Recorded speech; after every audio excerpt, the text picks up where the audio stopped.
Thank you, Mr. Chairman. I do like to say a few words before we vote on Ms. Daniel Davis.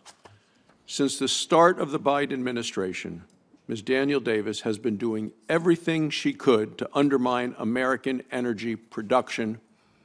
We saw it again last month. Look, Americans are paying the price for this.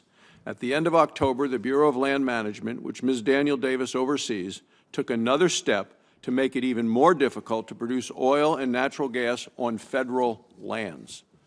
The Bureau argues that climate change justifies additional layers of red tape, which is probably why President Biden then goes and begs Vladimir Putin for more energy, because they're shutting it down in America.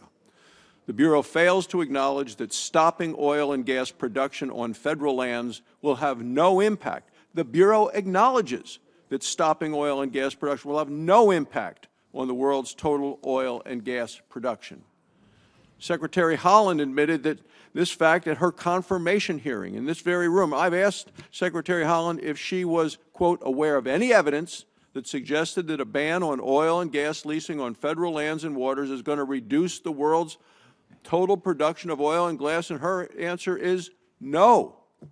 Mr. Chairman, stopping oil and gas leasing on federal lands and waters will do nothing to address climate change. It will make the United States more dependent on our adversaries like OPEC, the cartel, and Russia, and it's going to continue to make American energy more expensive.